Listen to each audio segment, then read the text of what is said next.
Aujourd'hui, nous recevons Patrick Guiraud. Patrick Guiraud, bonjour. Bonjour. Alors, Patrick Guiraud, c'est l'entreprise Gruau. Alors, avant de nous parler de l'entreprise Gruau, j'aimerais savoir comment va votre parcours, comment vous en êtes arrivé là où vous en êtes arrivé aujourd'hui. Eh bien, en fait, j'ai commencé ma carrière professionnelle sur Le Mans, il y a une quinzaine d'années, chez Philips, grande société du Mans en tout cas à l'époque. J'ai fait partie des belles années de Philips à leur début sur la partie GSM, les téléphones sans fil de maison, où j'avais eu l'opportunité de diriger toute l'activité haut de gamme et premium de l'activité téléphone sans fil. D'accord. Au sein de Philips pendant 8 ou 9 ans. Et ensuite, j'ai eu l'opportunité d'aller diriger une usine d'électronique sur Tours, puisque c'était aussi lié à l'électronique que l'on trouvait dans les télécoms. Et à Tours, j'ai dirigé une usine d'électronique de 250 personnes qui s'appelle Fevlé. Et j'étais le patron industriel, on va dire, de l'entreprise. Voilà, et pendant laquelle on a développé toutes les activités électroniques que l'on peut trouver sur les trains. Donc après les téléphones, tout ce qu'on trouve sur les trains, c'est-à-dire très grande série, j'étais passé à la moyenne série. D'accord. Voilà. Ok. Et ensuite, je suis revenu sur Le Mans. Oui. Il y a à peu près 3-4 ans pour diriger tous les sites industriels d'un groupe qui s'appelle Rabino et qui avait la direction de des chantiers navals à au Sable d'Olonne, où je dirigeais 2 sites industriels là-bas, plus une petite entreprise également de machines spéciales sur Le Mans. Mactel. Voilà. D'accord. Je dirigeais également la société Mactel en parallèle. Donc j'avais ces trois casquettes en même temps. Et Gruau alors? Et voilà. Et on arrive à Gruau. Suite au passage, on va dire, de la très grande série, moyenne série dans le ferroviaire, et puis l'unitaire, on va dire, dans les bateaux, je suis rentré chez Gruau suite à une proposition que m'a faite Monsieur Gruau, qui est mon patron, il y a maintenant presque 3 ans. Et j'ai intégré l'activité du Mans, qui est la société au sein du groupe Gruau, qui est 1000 personnes, numéro 1 1000 personnes, 10 filiales et numéro 1 de la carrosserie industrielle en Europe. D'accord. Donc tout ce qui est camion, tout ce qui est... C'est tout ce qui est véhicules utilitaires légers, ça peut être des ambulances, des véhicules funéraires, des véhicules de déménagement, ce qu'on appelle les fourgons grand volume, et puis également un certain nombre de véhicules que nous faisons en direct pour les constructeurs automobiles, qui nous sous-traitent une certaine partie de leurs tâches qu'ils ne veulent pas faire chez eux parce que c'est de la plus petite série en fait. D'accord. Voilà. Mais vous vendez également le véhicule par lui-même ou bien c'est le client qui choisit le véhicule et qui se fait équiper en quelque sorte? Alors, comment ça se passe? Majoritairement dans le monde de la carrosserie industrielle, aujourd'hui, 80% du temps, c'est le client qui choisit son châssis porteur, et qui nous le fait acheminer sur notre site. Et ensuite, nous transformons ce châssis à la discrétion du client final en fonction du cahier des charges que nous avons établi de manière conjointe. Et plus spécifiquement, pour en revenir sur Le Mans, sur Le Mans, nous sommes responsables de 2 pôles principaux au sein du groupe Gruau, que sont l'activité BTP, c'est-à-dire tout ce qui est véhicules d'hébergement, véhicules de cantonnement, avec des réfectoires, des sanitaires, des douches, des systèmes de rangement, des bureaux, pour pouvoir avoir un meilleur confort sur l'ensemble du personnel de chantier qui est positionné sur les chantiers. Voilà, BTP égale tout ce qui touche le bâtiment. Enfin, tout ce qui touche le bâtiment et le travaux publics en général. D'accord. Donc là, vous parliez de douche tout à l'heure, donc carrément, c'est presque des ce qu'on appelle des bases-vie en fait, carrément, c'est des bases-vie. Et par rapport à l'ensemble de ce secteur d'activité en France, on fait surtout des bases-vie isolées, contrairement aux autres. C'est-à-dire que quand vous êtes à l'intérieur l'hiver, vous êtes confortablement assis, vous êtes bien. Quand vous devez prendre votre repas, ou faire une pause. Pareil l'été. Alors que la majorité de ces bungalows, comme on les appelle de chantier, par rapport à nos bases-vie, c'est qu'ils ne sont pas isolés. Et donc, du coup, les gens ont froid l'hiver et ont très chaud l'été. Donc, ils n'y vont pas. Voilà, c'est le gros avantage que nous avons. Nous fabriquons nous-mêmes nos panneaux sandwich isolés qui permettent d'avoir une meilleure qualité de vie à l'intérieur. Donc ça, c'est fabriqué au Mans? Ça, c'est fabriqué au Mans. Alors ça, c'est la première grosse activité du Mans. D'accord. Et l'autre grosse activité du Mans, c'est tout ce qui est véhicule spécifique, du sur-mesure, du véhicule unitaire. Et là, nous fabriquons des véhicules, par exemple, des crèches mobiles. Des crèches mobiles, des haltes garderies mobiles. Ah oui. Par exemple, nous fabriquons des véhicules podium avec des auvents qui s'ouvrent pour faire de la promotion, par exemple Crédit Mutuel, Le GAN, des choses comme ça. Nous faisons des bureaux mobiles, énormément, c'est-à-dire ce sont des bureaux qui sont mobiles tout simplement et qui permettent d'aller plus au contact du client final. Vous ne fournissez pas les secrétaires avec, non? On ne fournit pas les secrétaires avec, mais on veut vraiment développer l'activité de service, donc c'est peut-être un réfléchir. Non, mais peut-être qu'un jour ça viendra. Donc vous faites également tout ce qui est grue, par exemple, ce genre de choses? On ne fait pas les grues, par contre on a une activité de benne qui est une sous-entité de l'activité BTP, où nous fabriquons des bennes sur véhicules utilitaires légers, et là nous faisons des bennes, comme on dit, déposables, c'est-à-dire que ce sont des bennes où on dépose la partie qui contient les déchets, on va dire, ou le sable, ou le ciment, ou les graviers, les gravats, les déchets verts, etc. On peut le déposer, c'est ce qu'on appelle des bennes déposables. Des tribennes, c'est-à-dire des bennes qui permettent de verser à droite, à gauche ou à l'arrière, en benne basculante arrière.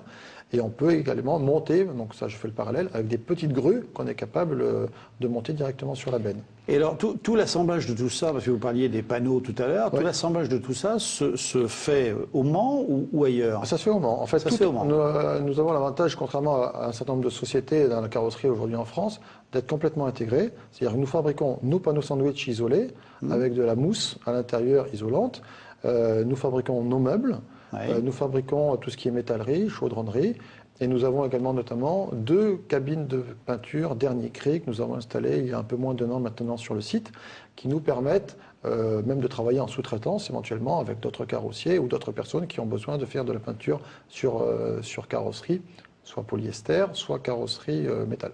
D'accord. Voilà. Il n'y a plus du tout de lien avec les... Vous parliez des bateaux tout à l'heure, il n'y a plus du tout de lien avec les bateaux là? Non, il n'y a plus de lien avec les bateaux, mais par contre, pourquoi j'ai été notamment embauché ici, c'est que c'est très proche du milieu du bateau. En fait, vous avez même une notion de confinement dans ce qu'on travaille, puisqu'on est souvent à l'intérieur de la cellule que nous avons fabriquée. Vous avez du panneau sandwich, du polyester, du bois, de la métallerie, de l'hydraulique, de la climatisation éventuellement, de l'électricité, de la plomberie. Tous les cœurs de métier que j'avais précédemment à gérer dans le bateau, je les ai également à gérer sur le site de Gruau Le Mans. On a les mêmes activités en fait, sauf que ce n'est pas les mêmes clients du tout à la fin. D'accord, mais tout à l'heure vous parliez de 1000 salariés. C'est 1000 salariés sur Le Mans? Non. En fait c'est 1000 salariés au sein du groupe. Et sur Le Mans nous sommes 120. Nous avons 1,2 hectare de bâtiments sur 3 hectares de terrain. Et nous sommes 120 actuellement, voilà, avec une charge à peu près correcte.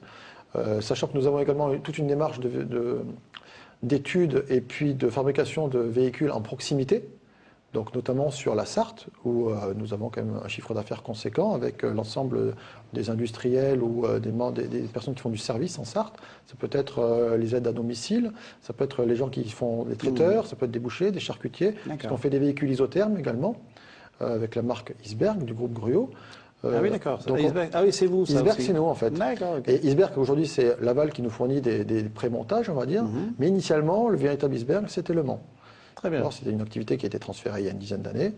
Mais on fournit tout ce qui est aide à domicile sur Le Mans, tout ce qui est traiteur, tout ce qui est personnes qui... Pour les marchés, par exemple, les camions pour les marchés et tout ça. Alors, surtout qu'il y a une réglementation là-dessus qui est exactement, bien sûr. draconienne. Hein. Ah oui.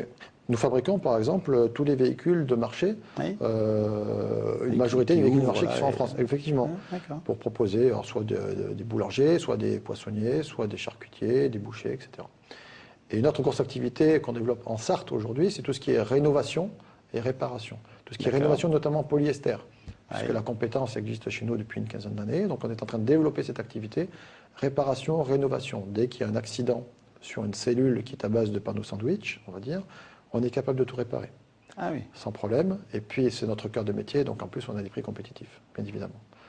Voilà. Je voudrais parler un petit peu du PRIMS, parce que vous êtes le président du PRIMS. Oui, est-ce que vous pouvez nous parler un petit peu de ce produit? C'est une association qui, à mon avis, est fondamentale, parce qu'elle permet de mettre en relation tout ce qui est industriel, tout ce qui est, je dirais, tout ce qui est étudiant, d'un point de vue stage, mais également tout ce qui est recherche et développement vis-à-vis de l'université ou vis-à-vis d'autres entreprises qui peuvent proposer de se mettre à disposition, moyennement finance bien sûr de temps en temps, mais ça permet de mettre en relation ces 3 acteurs fondamentaux de l'industrie aujourd'hui qui ne se parlent pas suffisamment et ça permet de créer des projets en commun pour pouvoir avancer tous ensemble dans une démarche d'innovation systématiquement.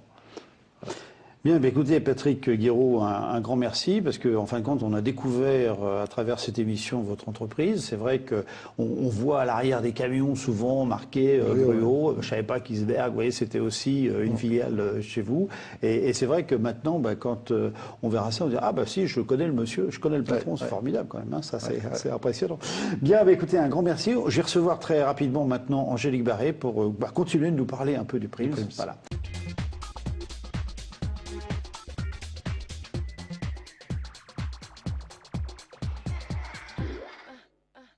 Angélique Barré, bonjour. Bonjour. Alors Angélique, vous êtes au service industrie de la Chambre de commerce, mais vous avez plusieurs casquettes, je crois d'ailleurs. Alors vous avez effectivement en charge au niveau du Prims, dont on a parlé tout à l'heure avec Patrick, mais vous avez aussi d'autres questions. Est-ce que vous pouvez me parler un petit peu de tout ça? Oui, bien sûr. Donc effectivement, moi je suis responsable d'un des pôles du service industrie, qui est le pôle innovation industrielle, intelligence économique et développement territorial. Donc, dans le cadre de cette mission, effectivement, je réalise l'accompagnement sur les développements de projets innovants au niveau des entreprises sartoises, industrielles ou de services à l'industrie. D'ailleurs, si j'ai un message à faire passer aujourd'hui, puisque j'ai la chance d'avoir un créneau sur cette antenne, je m'adresse aux entreprises industrielles et de services à l'entreprise qui vont recevoir très prochainement dans leur courrier une enquête innovation qui a été lancée par la préfecture de la Sarthe en collaboration avec la CCI du Mans et de la Sarthe et les partenaires de l'innovation en Sarthe, et qui va nous permettre de faire un état des lieux de la démarche d'innovation dans les entreprises sartoises pour pouvoir mettre en place des accompagnements qui vont correspondre aux besoins exprimés. Donc ce qui est très important, c'est qu'on ait le plus possible de retours d'enquête pour pouvoir mettre des choses en place efficaces pour nos entreprises. Surtout qu'ils répondent, parce qu'en fin de compte, c'est l'avenir de leur entreprise. Exactement. Et nous, plus on aura de réponses et plus on aura de moyens pour mettre des choses en place. Donc voilà, c'était le petit appel que je voulais lancer. Vous l'avez fait. Donc, dans le cadre de ma mission innovation, j'ai aussi le plaisir de m'occuper de l'animation de l'association Prims, dont vient de nous parler Patrick Guiraud, notre actuel président. Donc, association Pôle de recherche et d'innovation du Mans et de la Sarthe, créée en 1984, sous l'égide de la CCI du Mans et de la Sarthe et de l'Université du Maine, et dont l'objectif est de favoriser, de promouvoir les partenariats plutôt technologiques entre les entreprises sartoises, les établissements de recherche et de formation. Donc actuellement, nous avons environ 70 adhérents en Sarthe, qui est notre territoire d'action. Sur ces 70 adhérents, on peut compter entre 40 et 45 entreprises plutôt industrielles sartoises. Donc, si une entreprise ou un enseignant ou un chercheur souhaite avoir des informations sur nos activités, qu'il n'hésite pas à nous contacter. Il vient sur le site de la Chambre de commerce, il verra Prims. Prim.so.fr. Angélique Barré, merci. Merci. Bien, écoutez, nous avons terminé cette émission sur l'innovation et également sur le Prims. Et à la prochaine fois. Merci, au revoir.